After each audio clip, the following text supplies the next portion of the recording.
الحمد للہ وحدہ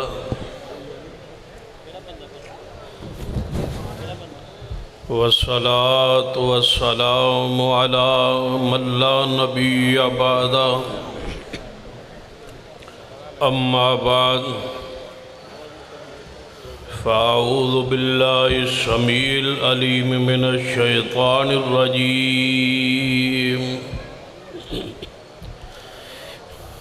من حمزہ ونفخہ ونفثہ بسم اللہ الرحمن الرحیم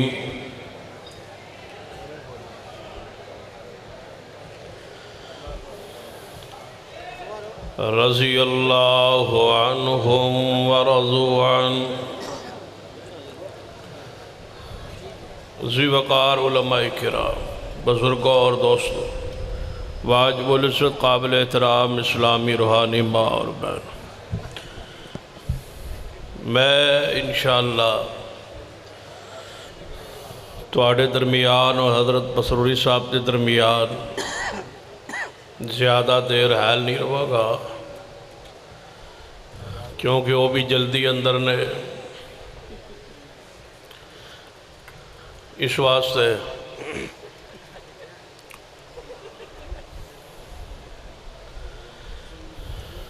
انہاں دا بر وقت واپس جانا ضروری ہے۔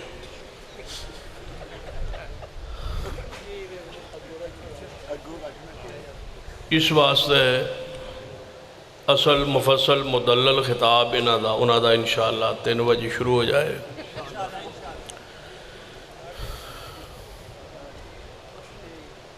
اصحاب رسول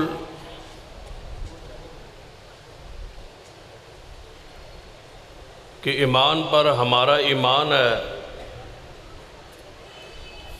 اور شیعہ کا عقیدہ ہے کہ صحابہ کرام نبی رحمت صلی اللہ علیہ وسلم کے بعد سارے کے سارے اسلام سے پھر گئے تھے، سوائے 3 کے۔ صرف یہی عقیدہ ان کا اہل و سنت سے ہٹا ہوا نہیں ہے۔ توجہ ہے تو اٹی ماشاء، اس پر وہ خوش ہے، مطمئن ہے، وہ راضی ہے کہ اصحاب رسول کو ہم نہیں مانتے، اور اہل حدیث اہل سنت ہمارا رد کر رہے ہیں، وہ اس بات پر مطمئن ہے، خوش ہے کہ باقی ہمارے عقائد جو ہیں وہ چھپے ہوئے۔ کوئی شک نہیں ہے کہ اصحاب رسول کی ہم عظمت بیان کریں، شان بیان کریں، لیکن ضروری ہے کہ جس گروہ کے عقائد کے رد میں یہ پروگرام، یہ کانفرنس ہو رہی ہے، ضروری ہے کہ ان کے عقائد اور نظریات جو باقی ہے ان کا بھی کچھ نہ کچھ بیان ہو، تاکہ عوام الناس کے علم میں ہو کہ یہ کتنا ظالم گروہ ہے۔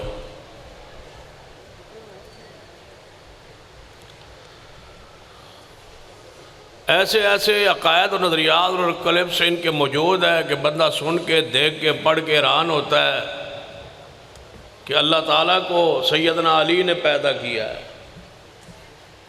توجہ ہے تھوڑی؟ اللہ کو کس نے بنایا ہے؟ سیدنا علی نے۔ میں تو لگتا ہے تجھے سارے سوتے ہوئے ہو، چلو انشاءاللہ 3 بجے تک برداشت کرو، 10-15 منٹ۔ قرآن کا عقیدہ کیا ہے؟ قُلْ هُوَ اللَّهُ أَحَدٌ اللَّهُ الصَّمَدُ لَمْ يَلِدْ وَلَمْ يُولَدْ، کہ اس کو کسی نے بنایا، وہ کسی سے پیدا نہیں ہوا۔ رافضیوں کا یہ نظریہ کلپ کی صورت میں میڈیا پر موجود ہے کہ اللہ کو علی نے بنایا ہے، تو ہم آپ اندازہ کریں ہم کیا رد کریں ان کا کہ وہ ابو بکر عمر عثمان کو نہیں مانتے، یہ تو کم بخت اللہ کو نہیں مانتے۔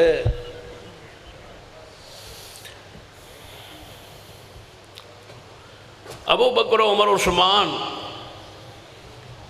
پر تبرہ کرنا تو ان کا کھیل ہے، ان کا یہ تماشا ہے، ان کا یہ مذہب ہے، ان کی یہ سوچ ہے، ان کی یہ کھانا ہے، ان کی یہ روحانیت ہے، اور یہی اسی پر وہ جیتے ہیں، اسی پر وہ مرتے ہیں۔ ابو بکر عمر عثمان کو گالیاں دے کے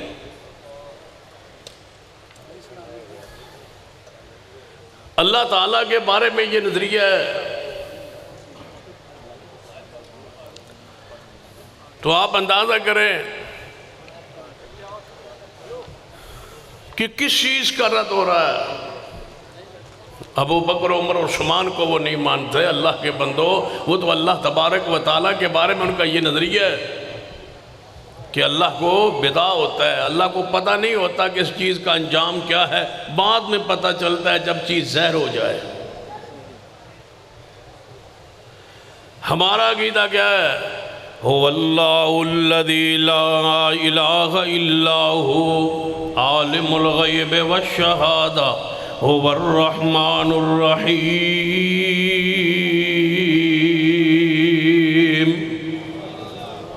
ان کا عقیدہ ہے کہ اللہ تعالیٰ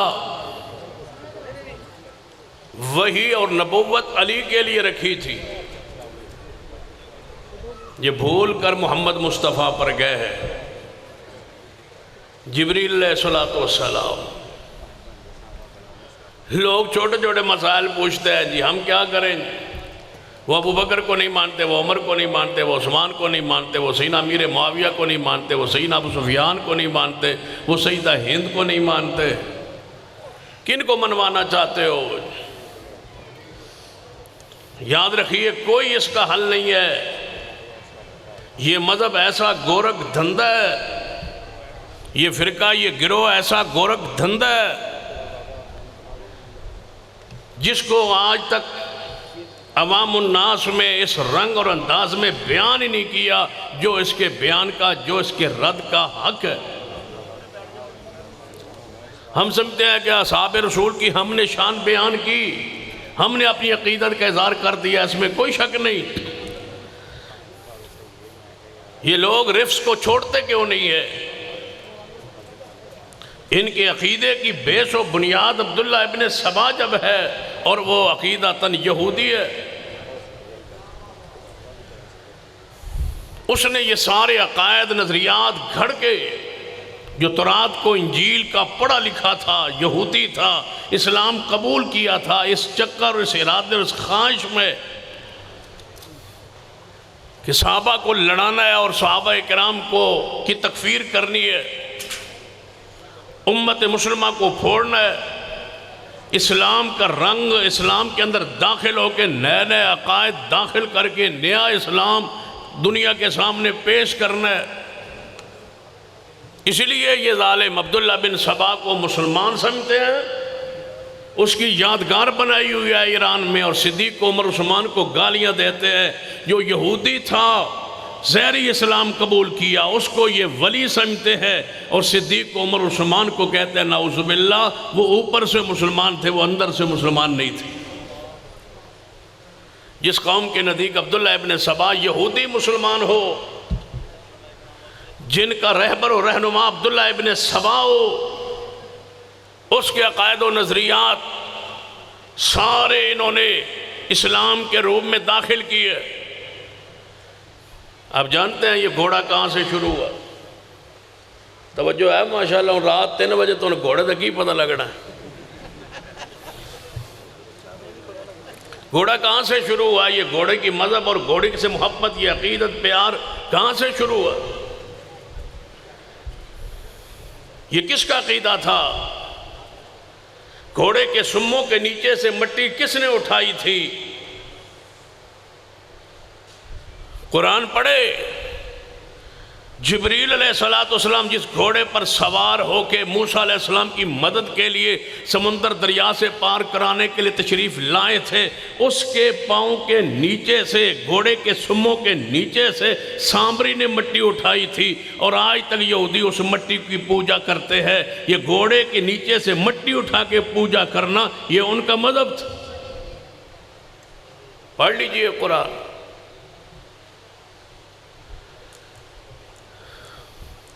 کہتے ہیں نا کہ یہود مذہب جو ہے یہ یعقوب علیہ السلام کا بیٹا یہودا کے نام پر ہے، ایک قول ہے مفسرین کا۔ تو یہودا نے پھر یہودا کی سیرت کو پڑھ لے، کیا کیا کیا تھا اس نے قمیض پر یوسف پر جعلی خون نہیں لگایا تھا، جتنا محرم میں چلتا ہے یہ جعلی خون نہیں چلتا۔ اس کا جلوس رات کے شاہ کے وقت برآمد نہیں ہوا تھا کنعان میں، ان کا جلوس شاہ کے وقت نہیں برآمد ہوتا، وہ روتے ہوئے نہیں آئے تھے، یہ روتے ہوئے نہیں جاتے۔ کوئی ایک چیز بتلا دیے جو اسلام سے ملتی جلتی ہو، کوئی ایک چیز بتلا دے۔ نبی علیہ السلام اصحاب رسول موجود ہے، سفر دے اندر رسول اللہ جماعت کرانے لگے، صحابہ اکرام وضو فرما رہے ہیں، دوڑے کہ کہیں جماعت شروع نہ ہو جائے، صحیح طرح پیر نہ دھو سکے اور پیراں دیے ایڑیاں تھوڑی جی جگہ خشک رہ گئی۔ رسول اللہ نے دیکھ کے فرمایا ویل ہے، ہلاکت ہے، بربادی ہے ان ایڑیوں کے لیے جو وضو کے اندر دھونے میں خشک رہ گئی ہے، ایک ناخن کے برابر جگہ خشک رہ جائے وہ ایڑی جہنم میں ہے، اور جو پورا پاؤں نہیں دھوتا۔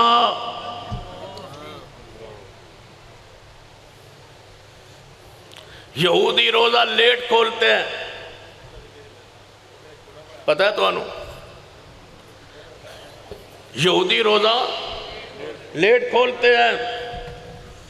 پاکستان میں سب سے زیادہ روزہ لیٹ کون کھولتا ہے؟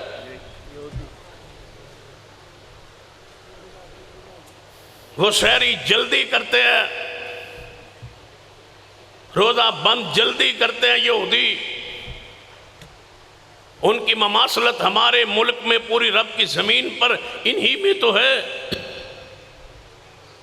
جب تک اندھیرا نہ ہو یہ روزہ کھولتے نہیں، اور فجر سے پہلے ابھی صبح صادق نہیں ہوتی یہ روزہ جو ہے اعلان ہو جاتا ہے کہ جعفری جو ہے وہ روزہ بند کر دیں۔ کوئی ایک چیز بتلا دے اور اندر کھول کے دیکھیں، پھر متے کو دیکھ لیں۔ یہ کہاں سے شروع ہوا متا؟ ایران کے ساسانی بادشاہ جو ایران کے حاکم تھے، جنہیں کسرا کہا جاتا تھا، ان کا عقیدہ تھا کہ ایک بیوی جو ہے وہ اولاد کے لیے اور ایک بیوی جو ہے مہمانوں کو پیش کرنے کے لیے نعوذ باللہ بطور متا رکھی جائے۔ سیدنا عمر نے پھر ایران پہ حملہ کیا، ایران کو فتح کیا اور فرمایا جو متا کرے گا اس پر حد زنا جاری ہوگی۔ ایرانی ایویں نہیں گستاخ اور منکر اور پریشان ہوتے سیدنا عمر سے۔ یہ اس وقت کی لڑائی ہے۔ یہاں سے یزگر کی بیٹی شاہ بانو گئی تھی، وہاں 3 بچیاں خوبصورت خوب رو گئی تھی وہاں مدینہ پاک میں لونڈی کی حیثیت۔ ان تینوں میں سے ایک بیٹی کا نام شہربانو تھا، جو وقت کے ایرانی بادشاہ جو قتل ہوا جس کا نام یزدگر تھا اس کی بیٹی تھی۔ تو کہا گیا یہ بادشاہ ایران کی بیٹی ہے، لونڈی بن کے آئی، امیر عمر ذرا اس کے سٹیٹس کا مقام کا خیال رکھنا، کسی ایسی صحابی کو اس کو دینا تاکہ اس کے مقام کا خیال رکھا جائے، شہزادی ہے۔ تو سیدنا عمر کے دل کی زوائی دیکھیے، فرمایا اگر یہ شہزادی ہے تو ہمارے پاس شہزادہ حسین موجود ہے رضی اللہ۔ اگر سمجھ نہ آئے تو سیالکوٹ کے دوستوں سن لو، زین العابدین کی ماں کا نام بتلا رہا ہوں۔ میری یہ گفتگو اہل تشیع کے لیے بھی ہے، وہ سنیں، توجہ کریں، اپنے گربانوں میں جھانکیں وہ کیا کر رہے ہیں اور کیا کہہ رہے ہیں، کن پاک باز ہستیوں کو برا کہہ رہے ہو۔ امیر المومنین سیدنا عمر نکاح خان ہے شہربانو اور حسین کے، نکاح امیر عمر نے کیا ہے ان 3 لونڈیوں میں سے شہزادی شہربانو حسین ابن علی کے نکاح میں، دوسری لونڈی جو تھی وہ اپنے بیٹے عبداللہ بن عمر کے نکاح میں، اور تیسری جو لڑکی تھی وہ سیدنا محمد بن ابی بکر صدیق کے نکاح میں۔ جو سب سے جس کا مقام بلند تھا شہربانوں کا نکاح میں سیدنا حسین سے ہوا ہے، جس کے بطن سے امام زین العابدین پیدا ہوئے۔ اور میں پوری ذمہ داری سے سیالکوٹ کی جیسی شہر میں علماء کی موجودگی میں یہ بات کہہ رہا ہوں کہ یہ رافضی اور ایرانی سیدنا حسین سے پیار اس وجہ سے نہیں کرتے یہ رسول اللہ کے نواسے ہیں، اس وجہ سے نہیں پیار کرتے کہ یہ سیدنا علی کے بیٹے ہیں، اس وجہ سے یہ پیار نہیں کرتے فاطمہ الزہرا کے بیٹے ہیں، یہ اس وجہ سے پیار کرتے ہیں کہ ایرانیوں کے داماد ہیں۔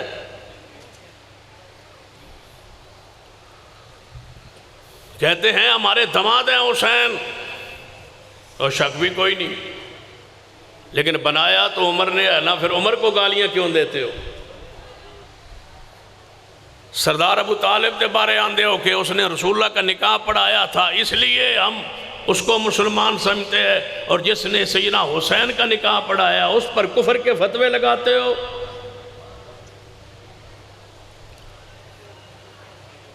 جن کے عقائد و نظریات پہ ذرا غور تو کیجئے، یہ ساری محبتیں ایران کی اس وجہ سے۔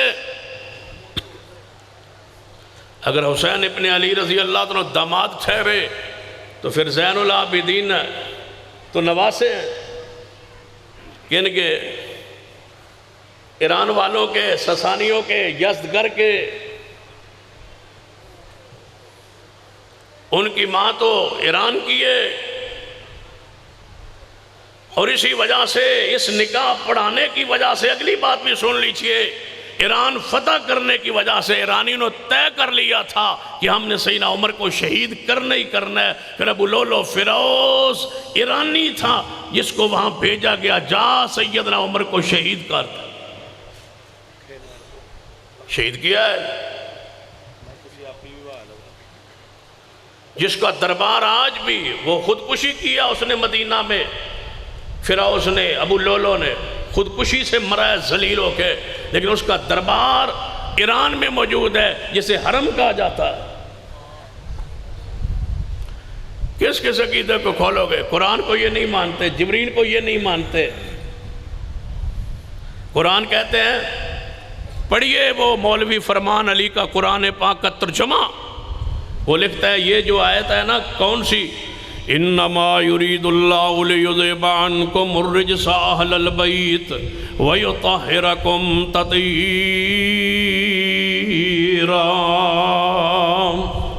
کہتا ہے یہ آیت مبارکہ یہاں کی نہیں ہے جہاں لکھی ہوئی ہے، کہتا ہے یہ آیت یہاں کی نہیں ہے، یہ الگ کہیں اور کی آیت تھی جہاں سا حضرت آل بیت کی شان تھی، یہ نبیوں کی بیویوں کی شان میں اس آیت کو گھسیٹ کے داخل کیا ہے۔ یہ اس قرآن کی ترتیب کو نہیں مانتے، قرآن کی اس پوری آیات کو نہیں مانتے، کہتے ہیں وہ 17,000 آیات تھیں قرآن کی، باقی سارے ابو بکر عمر عثمان لے گئے اور عثمان کی بکری کھا گئے۔ یہ کس کو مانتے ہیں؟ جبریل علیہ السلام کے بارے میں ایک کلپ موجود ہے، غالباً 2-3 سال پہلے میں نے یہ سنایا تھا۔ اس نے کہا نبی پاک معراج پہ کیوں گئے تھے؟ کیوں گئے معراج پہ؟ کہنے لگا معراج پہ سیر سور کرن نہیں گئے، رشتہ طے کروانے گئے تھے۔ سر فاطمہ کا علی سے رشتہ طے ہونا تھا، تو اللہ تعالیٰ نے فرمایا میں اللہ تو ہوں، قادر تو ہوں، لیکن میرے پیر نہیں ہے، میں زمین پہ آ نہیں سکتا، لہذا آپ اوپر آ جائیں، میں رشتہ مانگنا چاہتا ہوں فاطمہ کا اپنے بیٹے علی کے لیے۔ ناؤش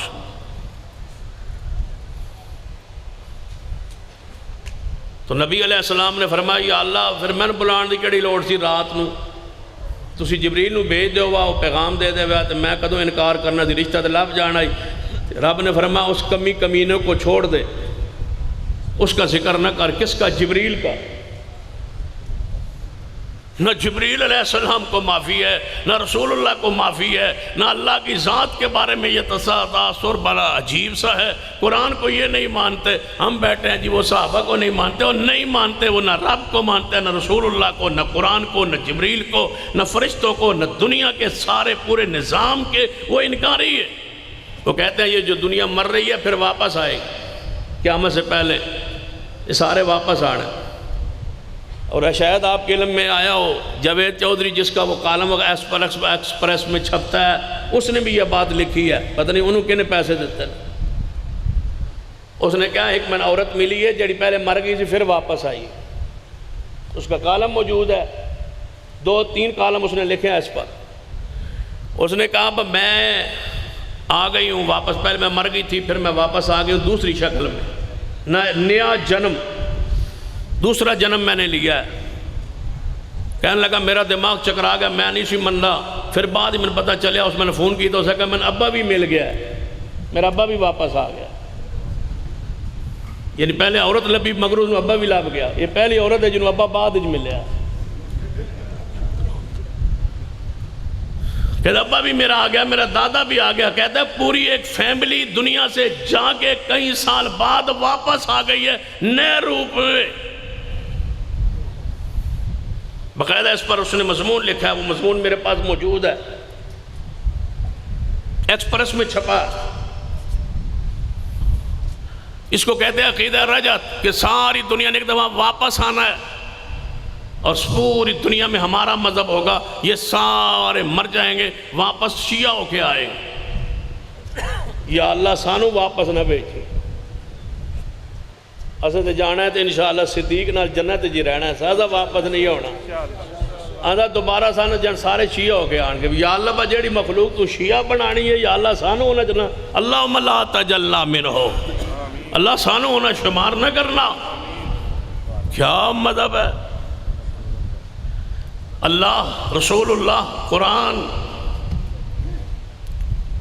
جبریل، صحابہ، انبیاء عائشہ صدیقہ رضی اللہ۔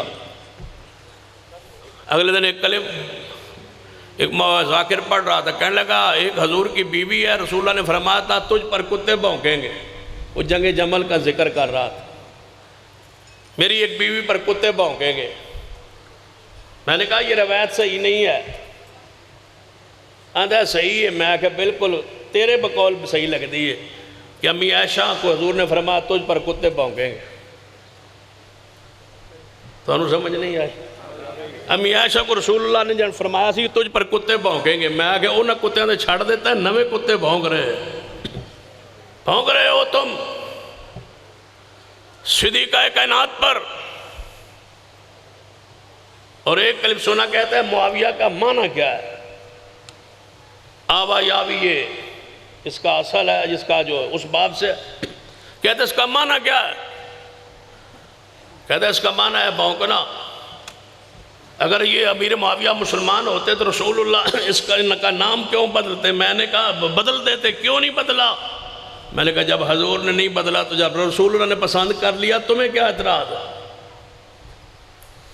کہتا ہے تمہارے نزدیک معاویہ کا معنی کیا ہے؟ میں نے کہا سنو ہمارے نزدیک معاویہ کا معنی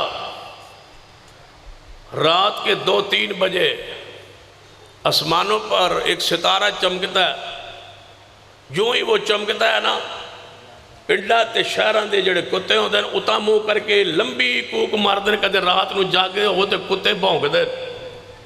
وہ اس وقت بھونکتے ہیں جب معاویہ کو دیکھتے ہیں۔ معاویہ وہ ستارہ ہے جس کو کتے دیکھ کے بھونکے۔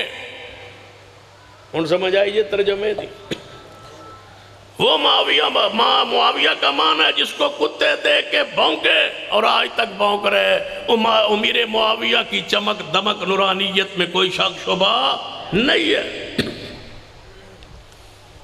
عقائد و نظریات کو کھل کے بیان کرو تاکہ ادارے یہ بات نوٹ کرے۔ یہ کہتے ہیں ابو بکر عمر عثمان کو برا،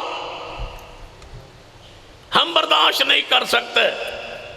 بولو ہم، اچھی بولو، پسروری صاحب دا خطاب شروع ہونے لگا ہے، بولو ہم یہ برداشت اونچی بولیے، ہم برداشت نہیں کر سکتے۔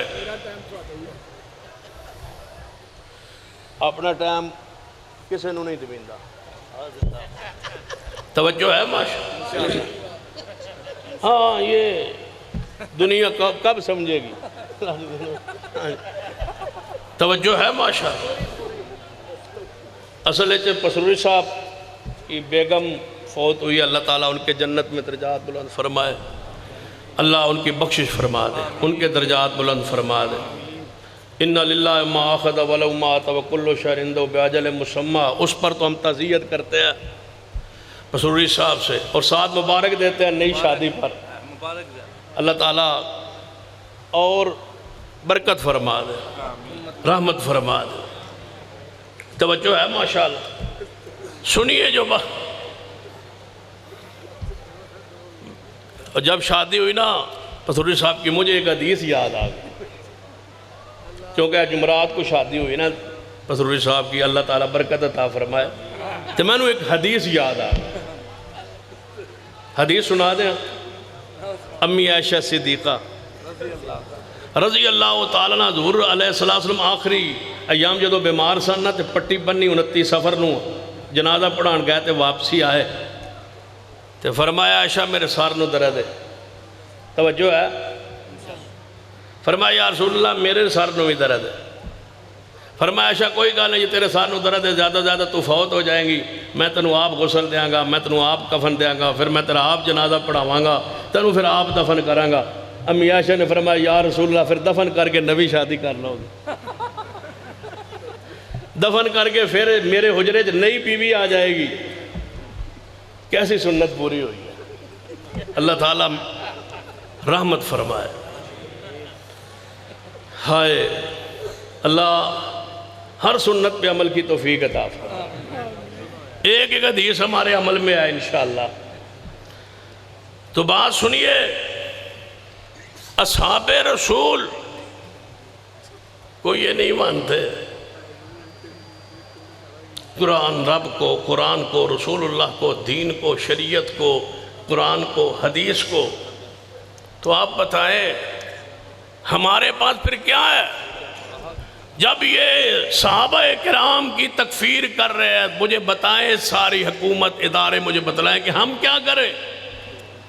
کیا رد عمل کے طور پر ہم اہل بیت کی توہین کریں تو ہم مسلمان رہ سکتے ہیں؟ ہم تو مسلمان نہیں ہیں۔ پھر اگر ہم سیدنا علی اور سیدہ فاطمہ الزہرا حسنین کریمین کی توہین کریں تو ہم مسلمان نہیں، لہذا ہمیں بھی کوئی راستہ دو نا۔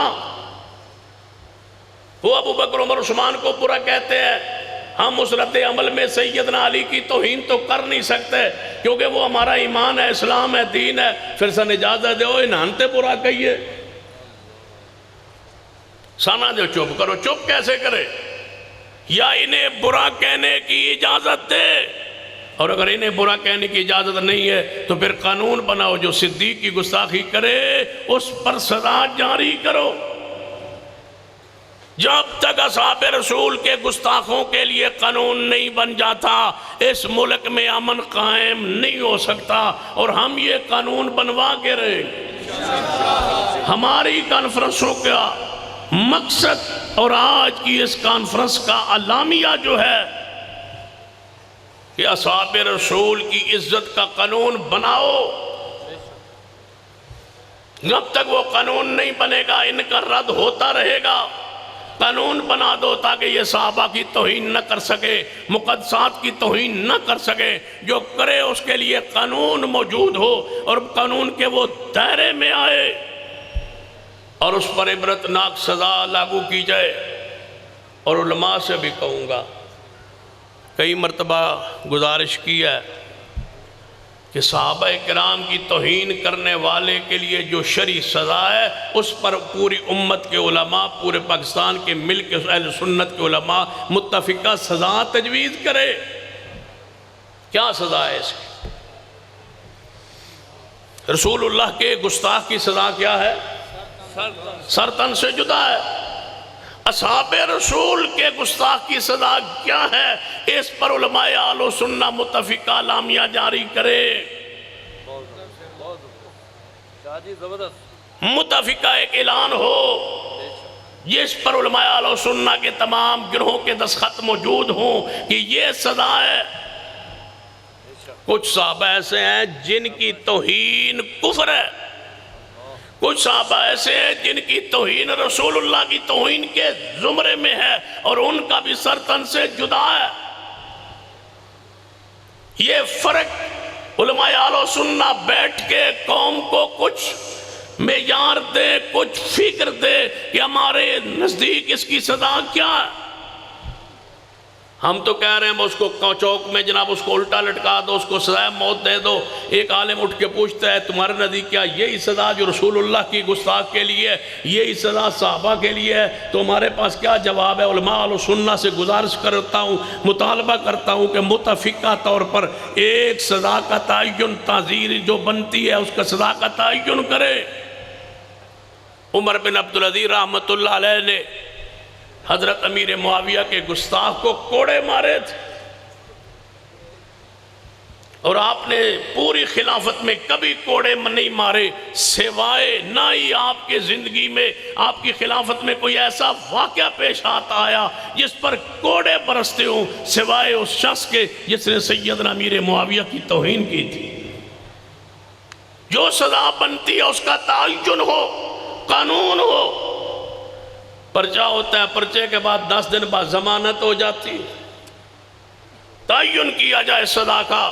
آج کی کانفرنس کا یہی اعلامیہ ہے کہ گستاخ اصحاب رسول کے لیے قانون بنایا جائے۔ علماء کے لیے ضروری ہے اس پر سزا کے تجویز کر کے دستخط کرے، اور پھر اس کو لاگو کروانے کے لیے پورے ملک میں کانفرنس سے احتجاج، پروگرام، جلسے، جلوس اور ریلیاں ہوں تاکہ یہ ملک کے قانون کا حصہ بن جائے۔ اس کے علاوہ کوئی راستہ نہیں ہے۔ ہر دفعہ وہ توہین کرتے رہیں گے اور ہم احتجاج کرتے رہیں گے، احتجاج کر کر کے ہم چپ کر کے بیٹھ جائیں گے، پھر محرم قریب آ کے وہ توہین کرنا شروع کر دیں گے۔ آخر وقت آئے گا کہ یہ قوم لڑ پڑے گی۔ یاد رکھنا، جہاں قانون نہ ہو پھر قوم میدانوں میں خود نکلتی ہے، پھر خود فیصلے ہوتے ہیں۔ جب خود فیصلے ہوتے ہیں پھر قانون کہتے ہیں جی ملک میں افراتفری پیدا کیوں ہونے دیتے ہو، کیوں نہیں پابند کرتے؟ اور آخری بات، جب محرم آتا ہے نا، پورے ملک میں امن کمیٹیاں جو ہوتی ہیں وہ کانفرنسیں کرتی ہیں، فکر حسین کانفرنس، امن کانفرنس، شہداء کربلا کانفرنس۔ ہمارے ہاں بھی یہ ہوتا تھا۔ اب تو میں اللہ کی رحمت سے امن کمیٹی کا ممبر نہیں ہوں، انہوں نے مجھے نکال دیا۔ تو یار گھر ہی بہت تو اتنے جدوں آنا امن تو ہوتا نہیں، جڑا اجلاس ہوتا سی میں تو پھر بولتا سا، انہوں نے کہا بتا اس امن تو بکتے باہر ہی رکھو۔ میں نے اللہ کا شکر ادا کیا کہ وہاں بجائے اس کے سرکار کے خزانے سے بسکٹ کھانے سے بہتر ہے بندہ گھر بیٹھا رہے۔ تو رافضیوں نے کہا کہ ہم حسین سب کا سانجہ ہے، حسین سب کا سانجہ ہے، حسین کی فکر پر شان پر کانفرنس ہو، ہم کرتے ہیں۔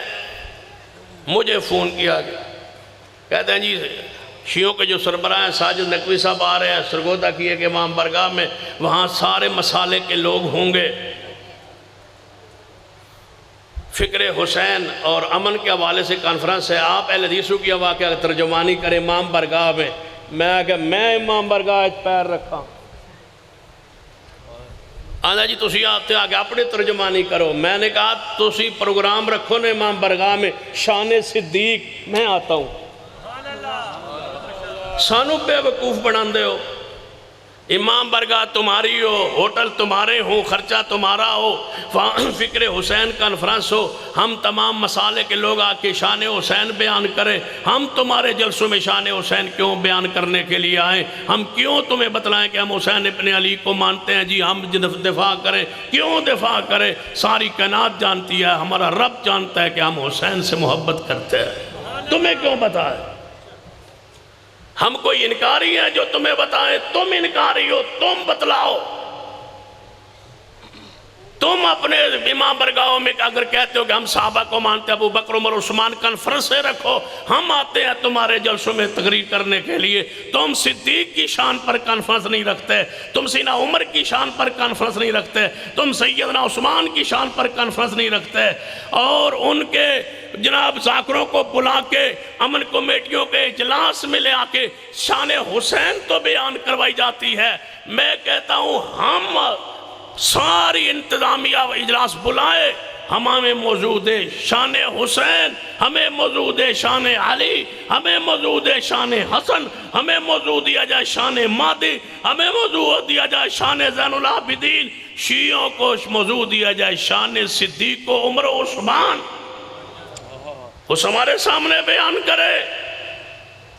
اگر وہ بیان نہیں کرتے تو پھر ہم ان کو سنانے کے لیے بیان کریں جی ہم حسین ابن علی کو مانتے ہیں، ان کو کیوں سنائیں؟ ہم حسین کو مانتے ہیں۔ جب ہم نے کہہ دیا اللہم صلی علی محمد وعلی آل محمد، اب ہمیں تمہیں تسلی دیں، ہمیں تمہاری تسلی کی کوئی ضرورت نہیں، ہم حسین کی شان عبادت سمجھ کے کریں گے، سیدنا حسین کی شان کو بیان کریں گے عبادت سمجھ کے، سیدنا حسین کی فضیلت کو بیان کریں گے ثواب سمجھ کے، دفاع کے طور پر، اور تمہیں باور کرانے کے لیے۔ کیوں؟ اگر تم باور کرانا چاہتے ہو ہم سے کہ تم حسین کو مانتے ہو یا نہیں تو آگے بیان کرو، تو ہمارا مطالبہ ہے تم صدیق کو عمر عثمان کی شان کو پہلے بیان کرو۔ منکر تم ہو، بیان ہم کریں، گستاخ تم ہو، دفاع ہم کریں، گالیاں تم دیتے ہو اور مشہور ہمارے بارے کرتے ہو کہ یہ اہل بیت کو نہیں مانتے۔ سن لو، رب کی زمین پہ ایسی پقیدہ ہستی ہے ہی کوئی نہیں جس کو اہل حدیث نہ مانتا ہو۔ تبرہ تو تمہارے یہاں ہے، اور انشاءاللہ کبھی وقت پہ وقت ملا، ہمارے سالار نے، ہمارے قائد نے، فیصل افضل شیخ صاحب نے، تاخیر سے ان کا اپنا معاملہ ہے، ہم تو پابند ہیں نظم کے، وہ باہمی سویرے بھی ٹائم دیں تصدیق کرنی مجبوری ساڑھی، تو بہرحال کبھی وقت پہ وقت ملا تو پھر تفصیلی انشاءاللہ گفتگو کریں گے۔ حضرت پسوری صاحب کا خطاب عام انشاءاللہ اب ہوئے گا، آپ توجہ سے ان کے خطاب کو سنیں اور ان کے لیے دعائیں کریں، اللہ ان کا سایہ جماعت پر تا دیر قائم رکھے، شیخ صاحب کی اس محنت کو، کوشش کو اللہ قبول فرمائے۔ اقول قولی ھذا واستغفر اللہ لی ولکم۔